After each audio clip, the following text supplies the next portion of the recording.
tell you they don't get the butterflies anymore, but I think everybody gets the butterflies. How can you not when you're about to go wring a bike's neck for, 10 laps?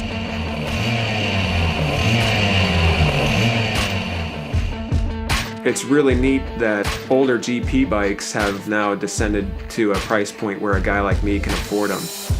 To be able to lay hands on a bike that was built by Yamaha's race department is a real special thing. Working on these engines and on the bikes is very special to me. You get a great sense of accomplishment if you've torn down an engine during the off season, replaced the crank or done the top end and all that kind of stuff, and then you've gone out the following season and done well. You did that. That was your work that went into that. It's almost an honor to be able to ride these bikes. My 125 has a tech sticker on it from Suzuka. I mean, how cool is that? This bike raced at Suzuka. Now I'm racing it at Mid-Ohio. It just almost doesn't even seem right. A guy like me has such a cool bike and can race it almost 20 years later, and it's still competitive. Race time. Well, with us, especially if you're on a two-stroke, that means you've been warming the bike up for a little bit, getting it up to temperature, kind of sneaking peeks at your friends. What are they doing? How are they prepping? And just trying to stay as calm as you can. And finally, the time comes to go out there, and you just try to stay cool and try to stay calm. But you never know how it's going to work out. Then the BSA number 23 of David Rutherford and the Honda number 17 of Jordan Reed. Take your grid position, and then it's there a whole new wave of issues come up. Are you going to be able to get the start you want? You've got to find that balance between clutch slip and throttle application.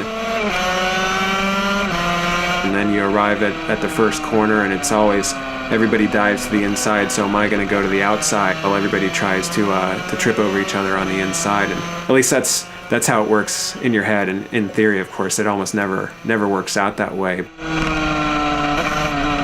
Everybody clear through turn number 1 and on their way out. 8 laps is the length on this one.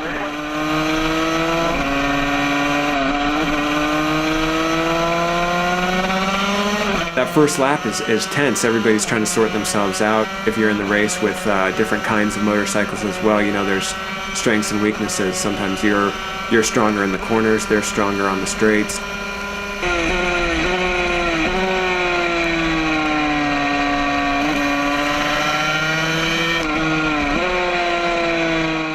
Jordan Reed making a charge now on the GP lightweight bike as the leader in that class.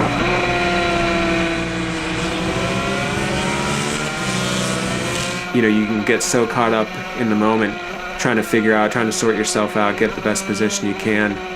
You have to remember to breathe, take it all in. Nothing ever goes the way you planned, or rarely anyway. It's a special race if it does.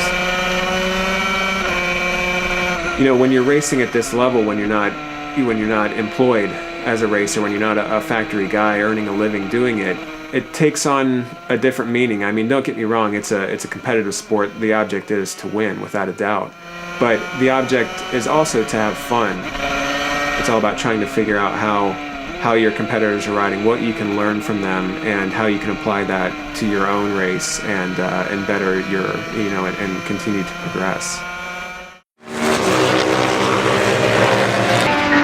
In the Formula GP lightweight, Jordan Reed, first across the stripe.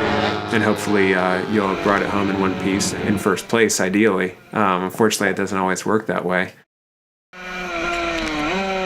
The cool down lap, everybody, you give a thumbs up and a wave to the corner workers. They've dedicated their weekend to your safety. It seems weird to say, but I prefer and I feel safer riding on the track than I do on the street, because at every corner you've got somebody who's been trained to deal with a down rider.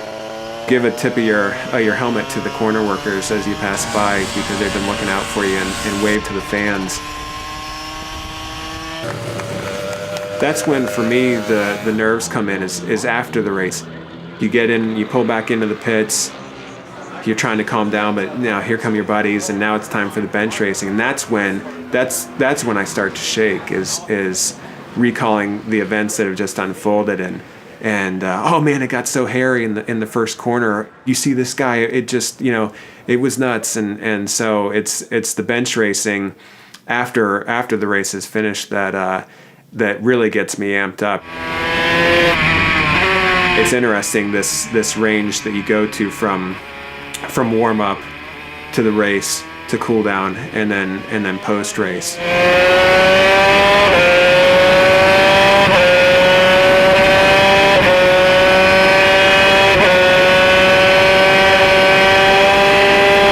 Racing is where I try to stay calm and cool and collected.